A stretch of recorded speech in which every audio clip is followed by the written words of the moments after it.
Mire lo que dice la palabra del Señor. Ese es un consejo para los jóvenes. Voy a hablarle un momento a los jóvenes en este momento. Alégrate, joven, en tu juventud, y tome placer tu corazón en los días de tu adolescencia. Y anda en los caminos de tu corazón y en la vista de tus ojos, pero sabe que sobre todas estas cosas te juzgará.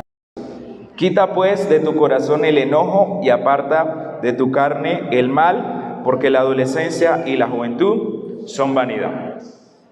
En este libro de la Biblia, el hombre que está hablando aquí ya había envejecido, ya tenía varios años, ya había disfrutado de su juventud. Y por eso le dice este consejo a los jóvenes, ¿sí? Que disfruten de su juventud, disfruten de su adolescencia. Y ese es el mensaje que yo quiero traer hoy a los jóvenes. Uno, para que me vuelvan a invitar a traer la charla. Ustedes como jóvenes deben disfrutar de su juventud, deben disfrutar de su adolescencia. En estos días estaba mirando en internet una charla, y la persona que está dando esta charla comentaba acerca de un estudio que habían hecho en una casa de retiro. En esa casa de retiro le habían preguntado a estos ancianos qué era de lo que más se arrepentían, ¿sí? ¿Cuáles eran esas decisiones que de pronto ellos decían en ese momento de su vida que se arrepentían? Y en términos generales, el consenso al que llegaba pues ese estudio era que la mayoría se arrepentía de haber trabajado demasiado, de haber trabajado toda su vida sin haber sacado tiempo de pronto para disfrutar con su familia, con sus amigos. Otra de las cosas de las que se arrepentían era de no haber hecho amigos, de haber establecido relaciones de amistad que perduraran en el tiempo, ¿sí? De no haber dicho lo que realmente sentían, de haberse quedado callados en el momento en el que tenían que decir algo. Y el Señor, esta palabra que está aquí en la Biblia fue inspirada por el Espíritu. Toda la palabra es inspirada por el Espíritu.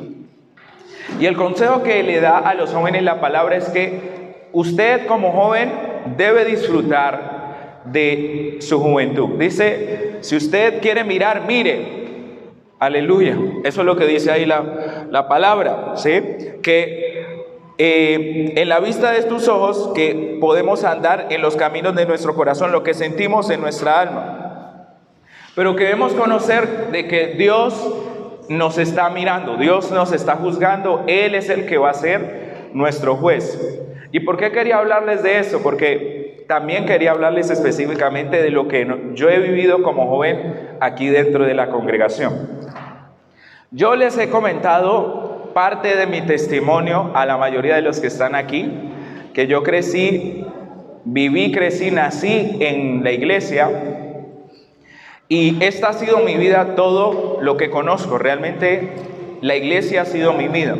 Pero que llegó un momento en la adolescencia en la que, aunque yo no sabía de esta palabra o poco sabía de la palabra de esta manera, yo quería disfrutar de las cosas que podía ofrecerme el mundo. Sin embargo, yo me ponía a pensar de que yo pasé mi adolescencia, mi juventud aquí en la iglesia y no me cohibí de hacer esto que dice la palabra. El pastor nos comentaba, o no sé si algunos recuerdan, que nosotros en nuestra misión, en la misión anterior, teníamos unos programas a los que le llamábamos convenciones, campamentos. Y los que éramos jóvenes procurábamos ir a estas convenciones. Yo les hablaba a los muchachos del equipo de trabajo que nosotros hacíamos actividades, hacíamos lo que teníamos que hacer con tal de poder ir a esas actividades. Y el propósito de esas actividades para nosotros, pues todo el que mira al joven dice y se está esforzando porque quiere ir al campamento, eso es que quiere irse a llenar del Señor, quiere ir a estar lleno de su presencia, ¿cierto? ¿Cierto? Que todo el que mira a ese joven dice, sí, eso es lo que quiere, pero en realidad la mayoría de nosotros queríamos era ir y establecer o entablar relaciones con otros jóvenes, ¿sí? Ese era el propósito. Yo he estado aquí hablando con este muchacho, lo conozco toda mi vida aquí en la iglesia, quiero conocer a alguien más, ¿sí? Quiero ir a ver muchachas en otro lugar. Quiero ir a ver si encuentro mi esposa o mi esposo en otro lugar. Nosotros no pensábamos en esposo ni en esposa, pero sí pensábamos en eso. Entonces el Señor me hablaba de cómo a veces nosotros tenemos esta idea de lo que significa estar dentro de la congregación, lo que significa ser santo, y nosotros cohibimos a nuestros jóvenes o les ponemos esta chaqueta de fuerza y se nos olvida que nosotros también tuvimos esos deseos, tuvimos esas sensaciones dentro de nosotros. Entonces yo hablaba con mi esposa acerca de esto, porque yo observo esto en los jóvenes de ahorita. ¿Sí? Observo este tipo de relaciones, este tipo de comportamientos en los jóvenes de ahorita y me da risa porque yo pienso en lo que yo viví también como joven. Y me da risa por las hermanos o las hermanas que se enojan, ¿sí?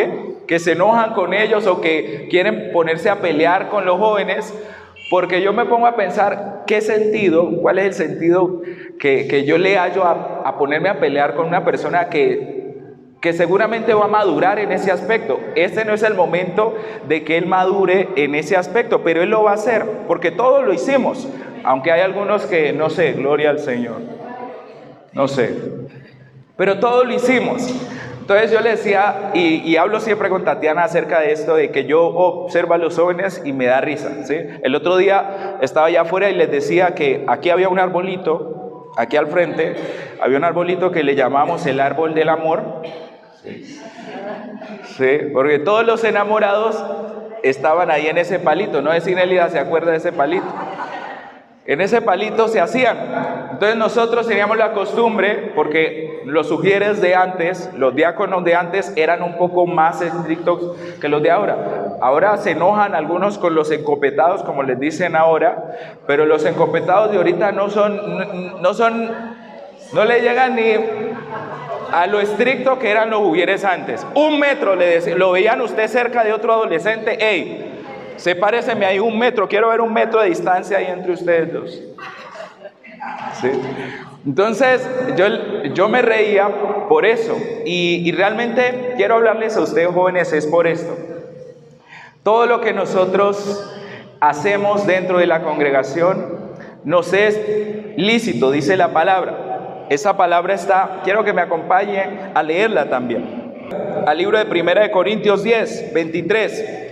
Dice, todo me es lícito, si está ahí, lo lee conmigo, pero no todo conviene. Todo me es lícito, pero no todo edifica. Entonces, hay veces en las que nosotros nos cohibimos de hacer cosas o de pensar cosas o de buscar estas cosas dentro de la congregación porque pensamos que no nos son lícitas. Pero la palabra del Señor dice que nosotros podemos hacerlo todo. Esa es la libertad que tenemos, porque el Señor nos ha hecho libres. ¿Cuántos son libres? El Señor nos ha hecho libres para disfrutar de la libertad. Ahora, no todo lo que nosotros podemos hacer nos conviene. Y le digo esto a los jóvenes sobre todo. Porque hablo con los jóvenes primero, porque ahorita vamos a darle duro a nuestros papás, a nuestros padres, ahorita vamos para allá, tranquilos, ya vamos para allá. Todo nos es lícito, pero no todo nos conviene. Todo nos es lícito, pero no todo nos edifica. Yo comentaba con mi esposa de que el haber crecido dentro de la congregación puso un fundamento en nosotros que hace que nosotros no crucemos unos límites. Hay unos límites que están impuestos en nuestro pensamiento, en nuestra cabeza, que nosotros no los cruzamos. Aunque vayamos allá afuera, aunque estemos allá afuera, esos límites no somos capaces de cruzarlos. Y es porque ese fundamento está en nosotros.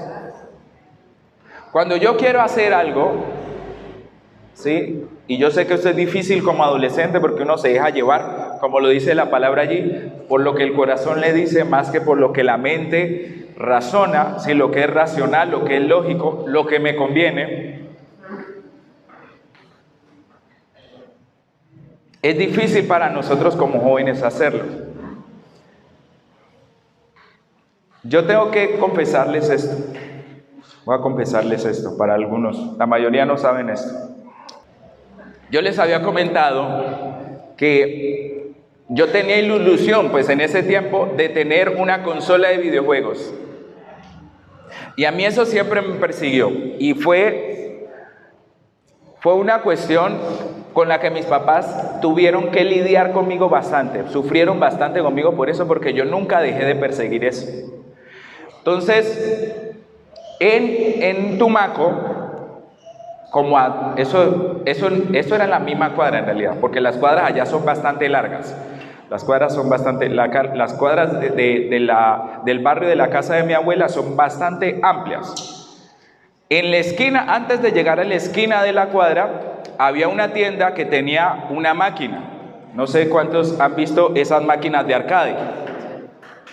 Antes esas máquinas de arcade eran más populares que ahora. Antes usted veía esas máquinas de arcade en cada esquina. Ahorita ya los muchachos tienen videojuegos en todo lugar, en los celulares, mejor dicho, en cualquier lugar, pero antes era muy difícil. Entonces, cuando yo estaba pequeño, yo me acuerdo que esa era la manera en la que yo me desahogaba, porque yo no tenía eso en mi casa. Las máquinas y los juegos. Entonces, ese acercamiento que tuve me persiguió hasta la adolescencia. Y yo me acuerdo que habían algunos hermanos, hasta acá me persiguió eso, porque aquí, cuando llegué, también había maquinitas. Vea lo que dice la pastora. ¿Qué, pastora? ¿Qué era lo que decía? Entonces yo, en medio del culto, yo veía, por eso es que el pastor dice que yo me acomodaba detrás de la columna o así, era para que no vieran en qué momento iba a salir a la maquinita. ¿En qué momento iba a salir a la maquinita? Y yo salía de aquella iglesia a hacer eso, a jugar maquinitas. Y ese deseo siempre estuvo conmigo, pero yo nunca dejaba de venir a la iglesia. A pesar de que me gustaba eso, nunca dejaba de venir a la iglesia. Mis papás siempre pelearon conmigo por eso, porque antes todo era del diablo. Si ahorita las cosas son del demonio, antes, ustedes no saben lo estricto que fueron mis papás. ¿Sí? No podía haber un indicio de algo que estuviera mal, porque ya les dije que a las muñecas les cortaban las manos, ¿no? A las muñecas de mi hermana jugaba con muñecas amputadas, mancas.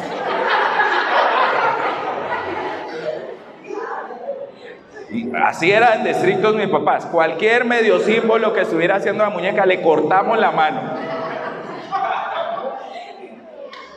¿Por qué? Porque ese era además de que era el espíritu religioso que había, la misión que teníamos, porque teníamos un protocolo bastante estricto, no se podía permitir nada, ¿sí? Entonces, cuando yo salí de este contexto, yo fui al colegio y luego a la universidad, yo me encontré con ciertas libertades. Pero es por eso que les quería hablar de que cuando crecemos dentro de la congregación hay ciertos límites que nosotros nunca cruzamos. Yo entré a estudiar en una universidad pública, y para los que conocen acerca de las universidades públicas, si hay algo a lo que usted se puede enfrentar en una universidad pública, es a la libertad del desorden, ¿sí? El libertinaje se manifiesta en todo momento, en todo momento. Pero había algo en mí que siempre me decía que yo esos límites no los podía cruzar. A pesar de que yo tenía ese deseo y salía con mis compañeros, no los podía cruzar.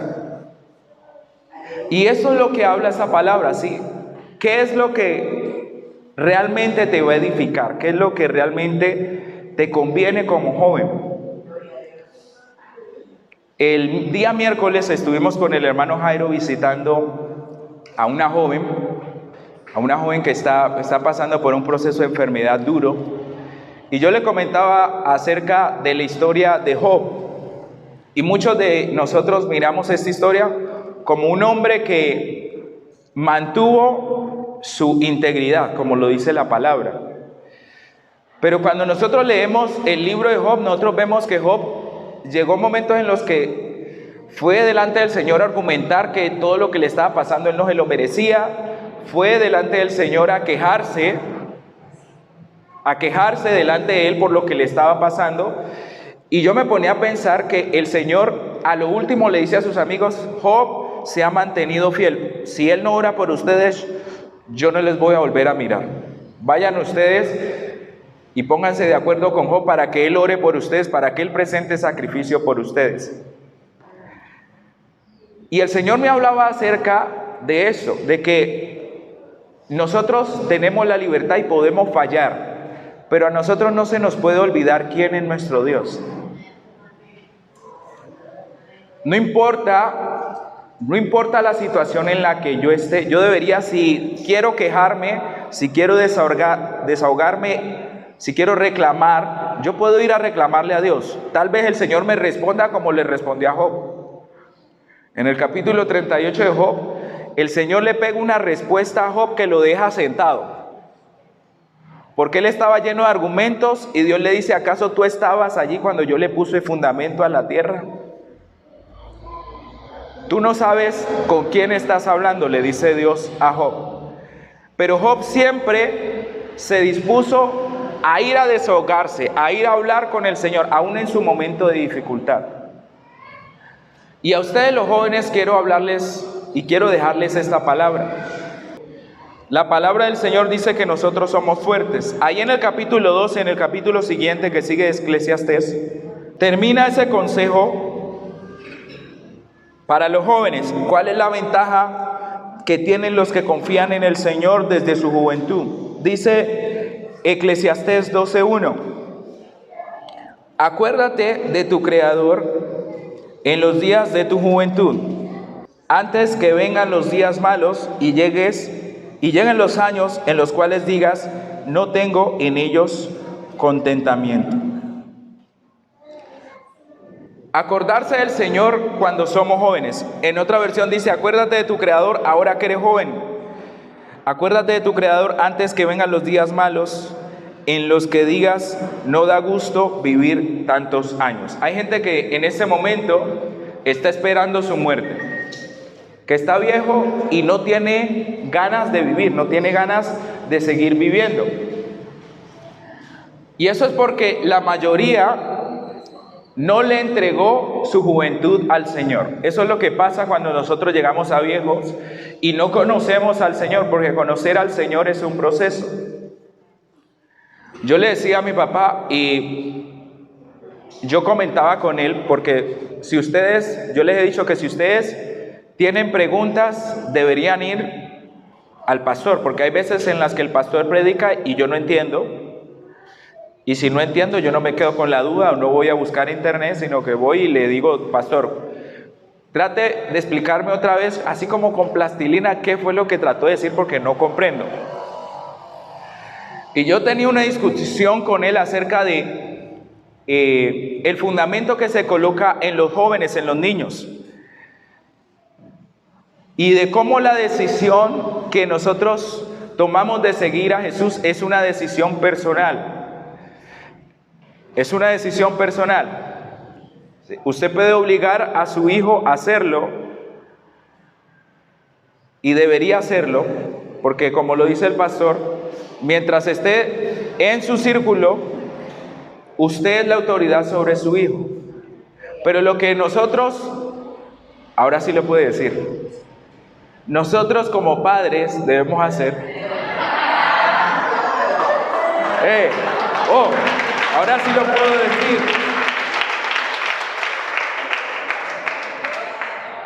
Es colocar un fundamento en nuestros hijos de manera de que cuando ellos crezcan, esa decisión sea algo natural para ellos, el seguir a Dios, sea algo natural. Si no sea una contradicción lo que ellos hallen en su vida. Quiero que me acompañe a otro verso de la palabra, porque a mí me gusta leer bastante esta palabra. Váyase conmigo ahí al libro de Primera de Juan, capítulo 2. Vamos a leer desde el verso 12.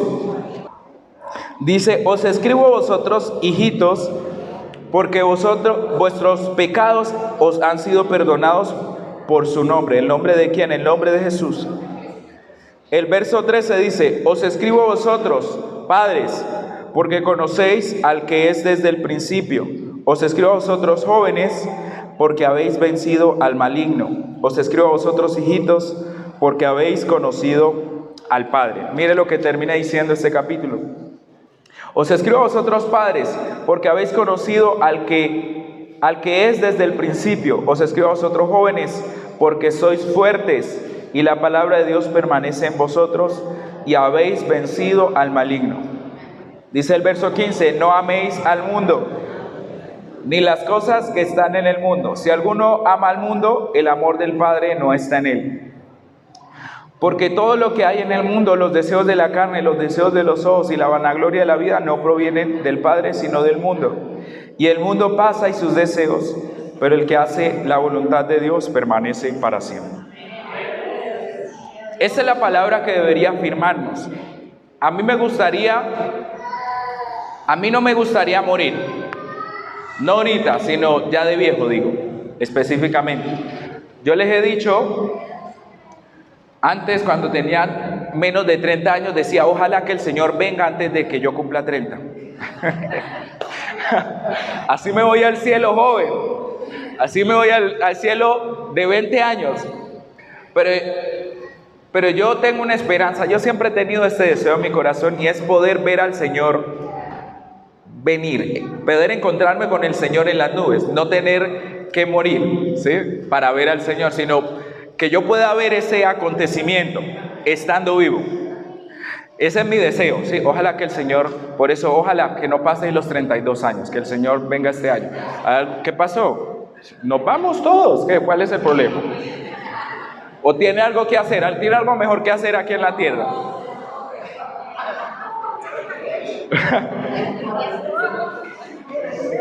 ¿Ah? Que venga antes de las costillas, antes del almuerzo, ¿no? Antes de las costillas, antes del almuerzo. Jairo me dice que las solteras están diciendo que no, que se espere un poquito. Y que los solteros también están diciendo que espere un poquito.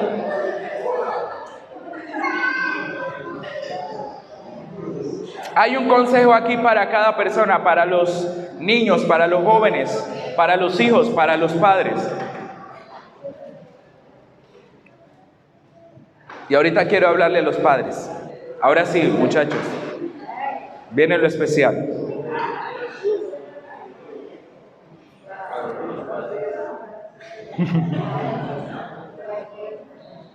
Es muy difícil decirle a los hijos, haga lo que digo y no lo que yo hago.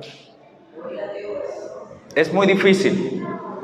Es muy difícil que nuestros hijos sigan lo que nosotros decimos si nosotros estamos haciendo otra cosa. Mi mamá dice que estando en Estados Unidos, ella se le quedó marcada la palabra, porque yo dije allá, mientras predicaba en una congregación, que yo siempre miré el ejemplo de mis papás, de que yo tenía dificultad tratando de salir de mi hogar o tratando de hacer lo que quería, porque ellos todo lo que decían en la casa lo respaldaban con hechos. O sea, no simplemente me decían qué hacer, sino que ellos me decían qué hacer, pero eso era lo que ellos también hacían. Si ellos me decían, vamos a ayunar, no me mandaban a mí al ayuno solo y ellos se quedaban comiendo en la casa. ¿Sí? Si ellos decían, hay que servirle al Señor, es porque ellos le estaban sirviendo al Señor. Es muy difícil tratar de que nuestros hijos sigan lo que la palabra del Señor dice si nosotros no seguimos ese mismo mandato, ese mismo mandamiento. Es muy difícil. Y esto le hablo a los que tienen hijos pequeños que están creciendo aquí en la iglesia. ¿Sabe que la escuela dominical nos ha hecho un daño terrible a los que son padres? Les ha hecho un daño terrible.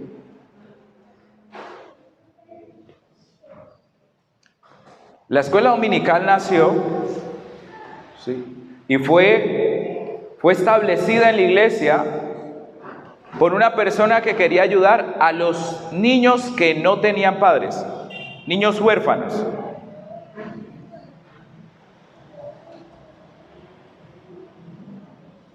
Esto ya hace más de 70 años. Ese era el propósito de la escuela dominical, ayudar a esos niños que no tenían un padre en casa que podía hacer lo que el padre debe hacer, que es instruir al niño en el camino del Señor. Entonces, muchos padres, se les va a aplaudir.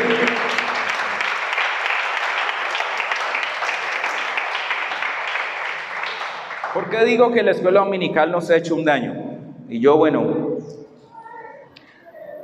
tengo que decir que disfruté de mi tiempo en la escuela dominical mucho. Mi mamá fue mi maestra en la escuela dominical. Creo que mi mamá fue mi primera maestra. Mi mamá fue mi primera maestra, literal, de la escuela dominical. No solamente en la casa, sino que cuando iba a la escuela dominical, allá también estaba mi mamá.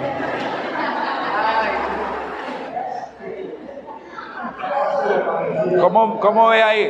¿Qué podía hacer yo ahí? Escapar. No me podía ni cambiar de clase.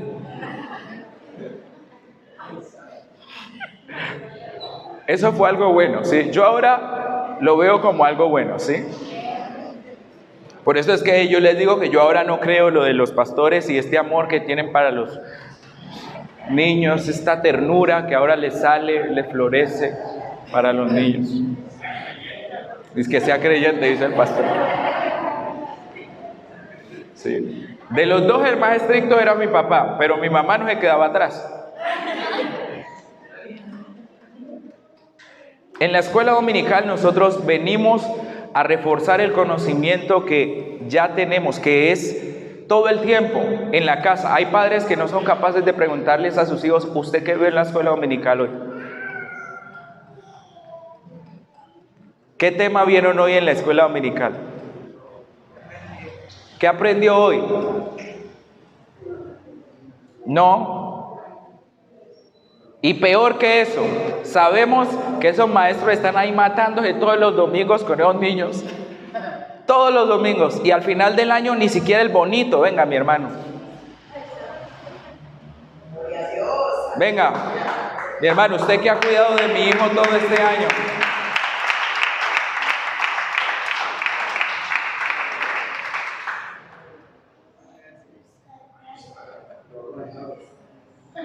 ¿Usted cree que ese trabajo no cansa? Ese trabajo es el trabajo del padre. El maestro debería estar acá relajado. Ay, qué buenos son estos niños.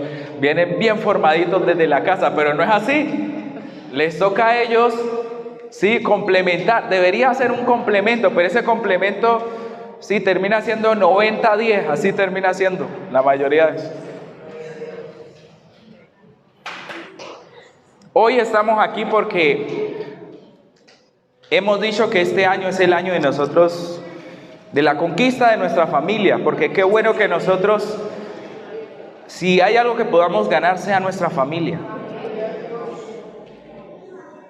Sí, este pensamiento que nosotros tenemos de que si están allí, están bien, es no entender de que nosotros vivimos para siempre.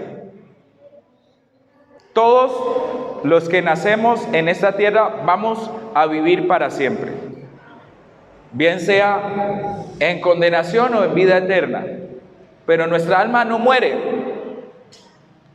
Entonces la esperanza que nosotros debemos tener es: Señor, yo quiero que mi familia también venga a tus pies, pero yo no puedo hacer eso si yo no doy ejemplo. Hay gente que viene acá a matarse, a orar, a ayunar, y como lo dice el hermano Santiago, va luego allá, sale de aquí al ayuno a agarrarse de las mechas a dejarse provocar, porque sus hijos lo van a provocar. Ustedes no saben cuánto yo provoqué a mis papás. Dice el pastor, es que me da cosa, dice. Yo les provoqué bastante. Mi hermana no tanto, pero yo les provoqué más. Sí, yo era la oveja negra de mi familia.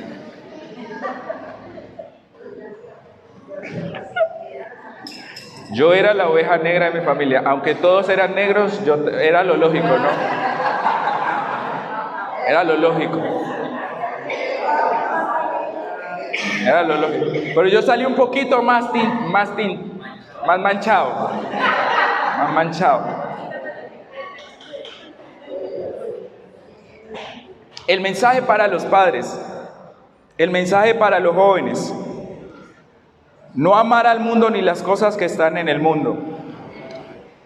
El ejemplo que debemos seguir es el ejemplo de Cristo. Salomón no pudo seguir su consejo. Esa fue una de las historias, y con esto quiero cerrar ya. Yo siempre veo esta historia como tan trágica porque Salomón lo tuvo todo, y es por eso que él le da el consejo a los jóvenes. Usted va a llegar el momento, después de que lo tenga todo, después de que haya buscado eso que tanto anhela el deseo de su corazón, su alma, en el que cuando lo obtenga se va a sentir igual. Lo va a disfrutar por un día y medio, y ya luego va a tener otra vez ese vacío allí. Por eso es que nuestro fundamento debe ser Cristo. Cuando Cristo está en nosotros, usted no está buscando cosas para poder ser feliz. Usted es feliz porque el Señor le hace feliz.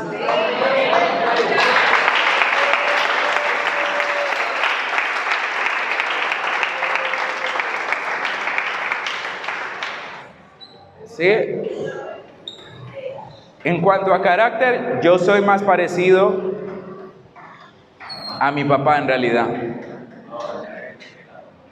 A mi papá. Muchos dicen que a mi mamá. Yo soy más serio así como mi mamá, pero en cuanto al carácter yo soy más como mi papá porque yo soy casi tan relajado como él. No tanto.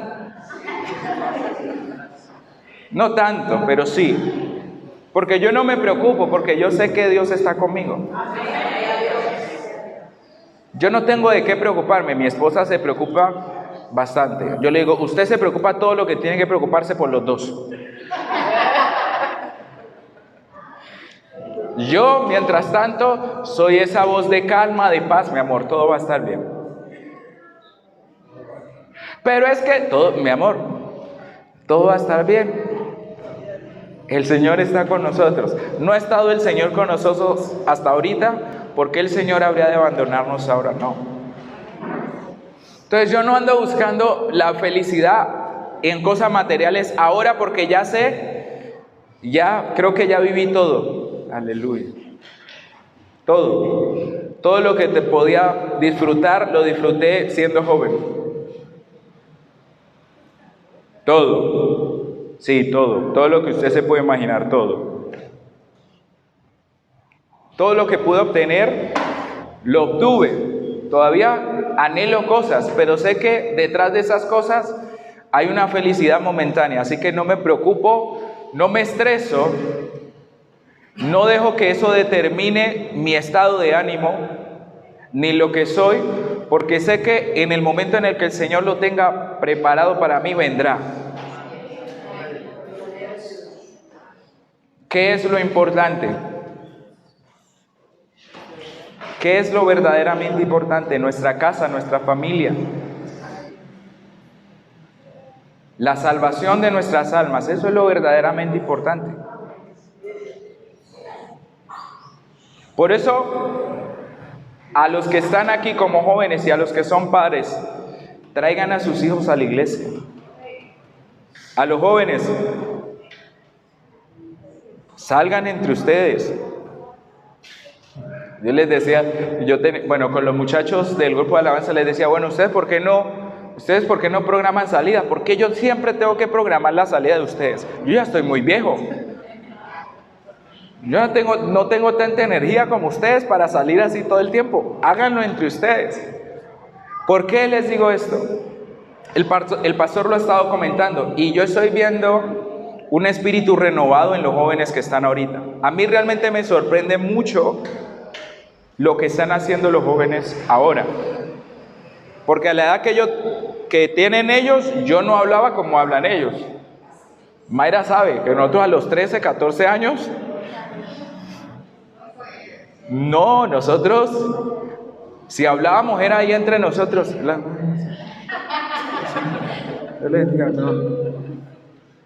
¿Sí? Que estos jóvenes estén tan llenos del Señor como lo están y que puedan impartir a otros, a nosotros debe reconfortarnos. Por eso deberíamos traer a nuestros jóvenes a la iglesia. Porque si eso está en ellos, eso es lo que ellos van a compartir con ellos, no es otra cosa. Tal vez usted tenga miedo de que ellos se les vaya a pegar las mismas costumbres de los que están aquí en la iglesia, sí, el ayunar, el orar, sí, el alabar al Señor, eso es lo que se les va a pegar. Lo otro también seguramente, pero mientras estén aquí en la iglesia, eso es secundario. Yo estoy seguro de que este mover que se está manifestando en los jóvenes, que siempre son los primeros que se levantan, gloria al Señor, los de esta iglesia por lo menos. Pero estamos aquí porque el Señor nos ha hecho permanecer. Por eso no me canso de felicitar a los padres que están trayendo a sus hijos siempre aquí. Sé que no es fácil, sé que hay un esfuerzo que ustedes deben hacer. Y los que se vienen solos, mejor dicho, los que han estado solos, los que no han tenido a sus padres, yo sé que el Señor va a hacer algo extraordinario con ustedes.